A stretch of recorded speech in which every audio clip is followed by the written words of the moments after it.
Hi students, NIOS students, senior secondary +2 Tamil class. உங்களுக்கு 3.3 கவிமணி தேசிக விநாயகம் பிள்ளை அவர்கள் எழுதிய ஆசிய ஜோதி என்ற கவிதை தொகுப்பில் உள்ள புத்தரும் மகன் இழந்த தாயும் அப்படின்ற சொல்லக்கூடிய பாடல் பகுதி தான் நமக்கு இப்போ கொடுக்கப்பட்டிருக்கிறது. இவர் தமிழ், ஆங்கிலம், மலையாளம் மொழியில் சிறந்த புலமை பெற்று உள்ளவர். இவர் தமிழ் மொழியில் நாட்டுப்பற்று, மொழிப்பற்று, சமூக மறுமலர்ச்சி, அதாவது வாழ்க்கைக்குரிய அறங்களை பற்றி, அதாவது இந்த பாடலில் துன்பமாக வரும் வாழ்க்கை அறத்தை பற்றி கவிஞர் கூறுகிறார். சரி, இதில் மகன் இழந்த தாய் அப்படின்னு சொன்னால், ஒரு தாயினுடைய மகன் இறந்து போய்விட்டான். அந்த இறந்து போன மகனின் உயிரை எழச் செய்த உயிரை தருமாறு புத்தரிடம் வேண்டுவதற்காக அந்த தாய் காடு, மலை எல்லாவற்றையும் தாண்டி வந்து புத்தரிடம் சொல்லுகிறாள். அந்த குழந்தை மகன் உயிரோடு இருக்கும்போது அவன் செய்த செயல்கள் எல்லாம் தனக்கு எப்படியெல்லாம் இன்பத்தை தந்தது, இப்பொழுது அவன் இறந்து செயலற்று இருக்கும் பொழுது அது எவ்வாறெல்லாம் துன்பத்தை தருகிறது என்று சொல்லுவதன் மூலம் தாயின் அன்பை எடுத்து காட்டுகிறார் இந்த பாடலில். இறந்து கிடப்பது தாய்க்கு பெரும் துன்பத்தை தருகிறது. அதாவது நாம் எல்லோருமே வந்து இந்த பிறவியில் தெரிந்து சில பேர் சில பிழைகள், தவறுகள் செய்திருப்பார்கள், சில பேர் வந்து தெரியாமல் செய்திருப்பார்கள். அந்த மாதிரி செய்கிற பிழைகள் தான் நமக்கே துன்பமாக வருகிறது என்று சொல்லி இந்த பாடலின் பொருளை உணர்த்துகிறார் கவிமணி அவர்கள். இந்த பாடல் படிக்கும் போதே ரொம்ப எளிமையாகவும் இருக்கும்.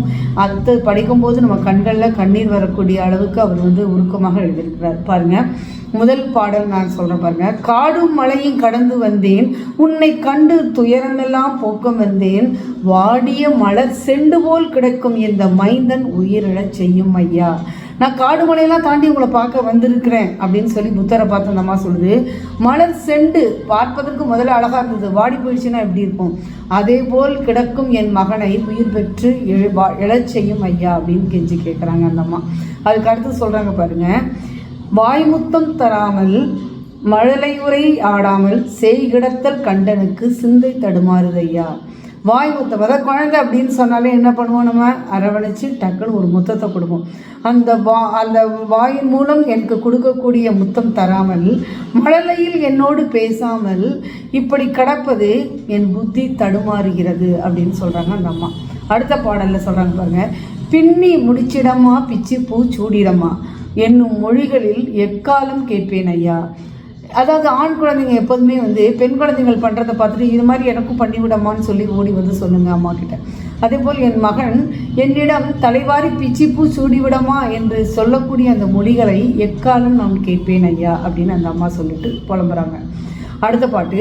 நெஞ்சிற் கவலையெல்லாம் நிற்காமல் ஓட்டும் அந்த புஞ்சிரிப்பை காணாது புத்தி தடுமாறுது ஐயா.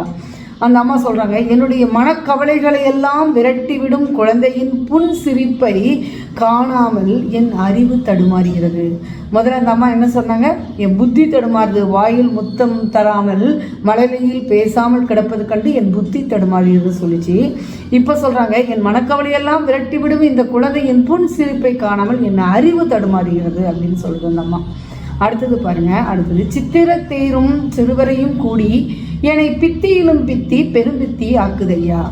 அதாவது சித்திரம் போல், அதாவது ஓவியம் போல இருக்கக்கூடிய சிறு தேரை ஓட்டி விளையாடும் காலத்தில் குழந்தைகள். இப்போ எல்லாமே கேம் விளையாடுறாங்க மொபைலில். அந்த காலத்தில் சின்ன குழந்தைங்க சின்னதாக ஒரு தேர் எடுத்து விளையாடுவாங்க. அந்த தேரும் சிறிய பறையும், ஏதாவது ஒரு இது தட்டி அந்த ஒலி எழுப்பக்கூடிய அந்த பறையும் இப்பொழுது அந்த குழந்தையை எடுத்து விளையாடுறதுக்கு இல்லாமல் அது ஆனாவே அந்த ரெண்டும் அப்படியே கேட்பாரற்று கிடக்குது. அதை என் மகன் அவற்றை கொண்டு விளையாடவில்லை, எல்லாம் இப்போது வெறுமையாக இருக்கிறது அப்படின்னு சொல்லி அந்த அம்மா சொல்கிறாங்க. அடுத்தது பாருங்கள். அதை பார்க்கும்போது அந்த விளையாடாமல் அந்த தேர் அப்படியே கிடக்குது, அந்த பறை அப்படியே கிடக்குது, அதை பார்க்கும்போதெல்லாம் நான் பெரும் பைத்தியக்காரியாகி நிற்கிறேன். அதான் சொல்லுவாங்க இல்லையா, யாராவது ஒருத்தர் நம்மளை விட்டு பிரிஞ்சு போயிட்டாங்க அப்படின்னா அவங்க யூஸ் பண்ண பொருளை பார்க்கும்போது அவங்க ஞாபகம் வரும். அது மாதிரி இது குழந்தை ஆயிடுச்சு, அதனால் நான் பைத்தியக்காரி ஆகிட்டேன் அப்படின்னு அந்த அம்மா சொல்கிறாங்க. அடுத்து லாஸ்ட் பாட்டு பாருங்கள். இந்த பிறவியால் நான் எப்பிழையும் செய்தறியேன், எந்த விதம் என் வயிற்றில் இவ்விடியும் வீழ்ந்ததையா. இந்த பிறவியில் நான் யாருக்கும் எந்த பிழையும் செய்யவில்லை, எதனால் என் வயிற்றில் இப்படி ஒரு பேரிடி விழுந்தது போல் துன்பம் ஏற்பட்டது ஐயா என்று புலம்புகிறாள். அப்போ இதுலேருந்து இந்த கருத்து என்ன தருது, நீ தெரிஞ்சோ தெரியாமலே ஏதாவது ஒரு பிழை செய்தாய் என்றால் அந்த பிழை உனக்கு துன்பமாக வரும் அப்படின்ற மாதிரி சொல்லியிருக்கு இந்த கருத்து. சரி, ஓகே. இது வந்து ஒரு தாய் இழந்த ஒரு மகன், அதாவது ஒரு மகனை இழந்த தாயின் ஒரு புலம்பல்.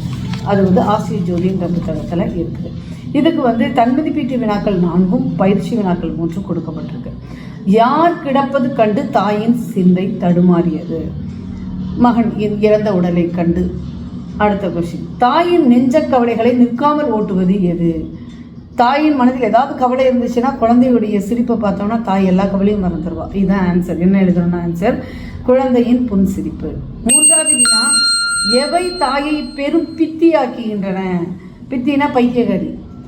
அதாவது குழந்தை விளையாடிய இந்த சித்திரத்தேரும் அந்த சிறு வரையும் யாரும் தொடாமல் கிடப்பதை பார்த்து தாயின் புத்தி பித்தமாகிறது. அதாவது பித்தியாகின்றன, பைத்தியம் பிடிக்காத குறைய ஆகிவிட்டது. 4வது வினா, இந்த பிறவியில் யான் எதை செய்தது இல்லை என்கிறாள் தாய். இந்த பிறவியில் நான் எப்பிழையும் செய்யவில்லையே, எந்த தவறும் செய்யவில்லையே, அதான் எப்பிழையும் செய்யவில்லை என்கிறாள் தாய். அடுத்து பயிற்சி வினாக்கள்ல முதல் வினா என்னன்னா, தாயின் துயரத்தை விளக்குக. தாய் வந்து என்ன மாதிரியெல்லாம் கஷ்டப்படுறா அப்படின்னு சொல்லி எழுதுங்க. தாய் எப்படியெல்லாம் கஷ்டப்படுறா? அந்த குழந்தை மலர் செண்டு போல் வாடி இருப்பது கண்டு அவள் ஃபஸ்ட்டு இது எழுதலாம். முதல்ல, எனக்கு வாயில் முத்தம் தராமல் மழலையில் என்னோடு பேசாமல் கிடப்பது கண்டு என் புத்தி தடுமாறுகிறதுன்னு சொல்கிறாங்க. அந்த அம்மா கஷ்டப்படுறாங்க. அடுத்தது, தலைப்பெண்ணி பூச்சூடி விடமா பிச்சு பூச்சூடி விடமா என்று இனிமையாக கூறும் மொழியை கேட்காமல் அந்த அம்மா கவலைப்படுறாங்க. அடுத்தது, மனக்கவலையெல்லாம் விரட்டி விடும் அந்த குழந்தையின் புன் சிரிப்பை காணாமல் அறிவு தடுமாறுகிறதுன்னு சொல்கிறாங்க. அடுத்தது, அந்த குழந்தை விளையாடிய சிறு பறையும் அந்த தேரும் கேட்பாரற்று வெறுமையாக உள்ளது. என் மகன் அவற்றை கொண்டு விளையாடவில்லை. இதை பார்க்கும்போது என் புத்தி தடுமாறுகிறது. அந்த அம்மா அது கஷ்டப்படுறாங்க. அதுக்கப்புறம் அவங்க வந்து எந்தவித தவறு செய்யாமல் இந்த காலத்தில் என்ன தவறு செஞ்சேன்னு தெரியலையே, இப்படி ஒரு பேரிடி என் வயிற்றில் விழுந்து விட்டது என்று துன்பம் கொள்கிறார். ஸோ அந்த அம்மா படுற துன்பத்தை ஒரு 4 பாயிண்ட்டை நீங்கள் வந்து வினாவுக்கேற்ற விடை எப்படி எழுதணும்னு சொன்னால் மதிப்பெண் ஏற்ற மாதிரி 2 மதிப்பெண் அப்படின்னா 2 பாயிண்ட் எழுதுங்க, 4 மதிப்பெண்ணா 4 பாயிண்ட் எழுதுங்க. சரி, அடுத்த கொஸ்டின், தாய் புத்தரிடம் எதற்காக வந்ததாக கூறுகிறாள்? தாய் வந்து புத்தரிடம் காடு மலை மேடு எல்லாம் கடந்து இந்த வளர்ச்சென்று போல் வாடி கிடக்கும் உயிரை இழந்த என் மகனை உயிர் பெற்று தருவாறு புத்தரிடம் வேண்டுவதற்காக அந்த அம்மா வந்திருக்கிறாங்க. துன்பங்களை நீக்குவதற்காக வந்ததாக கூறினாள். அடுத்து, துன்பம் வந்ததற்கு ஏன் தாய்க்கு காரணம் தெரியவில்லை? துன்பம் வந்ததற்கு தாய்க்கு ஏன் காரணம் தெரியவில்லை? ஏன் காரணம் தெரியவில்லைன்னா, இந்த பிறவியில் நான் என்னை அறிந்து நான் யாருக்கும் எந்த பிழையும் செய்யவில்லையே, அதனால் ஏன் இப்படி எனக்கு துன்பம் வந்தது அப்படின்னு சொல்லி அந்த காரணம் தெரியாமல் அந்த அம்மா வந்து முழிக்கிறாங்க. அப்போ இந்த பிறவி செய்யலை அப்படின்னா முற்பிறவியில் செஞ்சுருப்பாங்களா அல்லது முன் செஞ்ச கர்மாவா? அந்த ஆன்சருக்கெல்லாம் வரல. இதனால் காரணம் அவங்களுக்கு தெரியவில்லை, அவ்வளோதான். சரி, அடுத்தது நாமக்கல் கவிஞர் ராமலிங்கம் பிள்ளை அவர்கள் எழுதிய பாடல். அதுக்கு அடுத்த வீடியோவில் நம்ம பார்க்கலாம் ஸ்டூடெண்ட்ஸ். ஓகே ஸ்டூடெண்ட்ஸ், நீங்கள் இதை கொஞ்சம் எக்ஸாம் போகிறப்போ கொஞ்சம் கேட்டுட்டு போங்க. மற்ற பாடங்கள் எல்லாம் கஷ்டப்பட்டு படிங்க. தமிழ் மிகவும் எளிமையானது. நீங்கள் இதை கேட்டுட்டு நீங்கள் சொந்தமாக எழுதினாலே போதும், நீங்கள் பாஸ் பண்ணிடுங்க. ஓகே ஸ்டூடெண்ட், பாய்.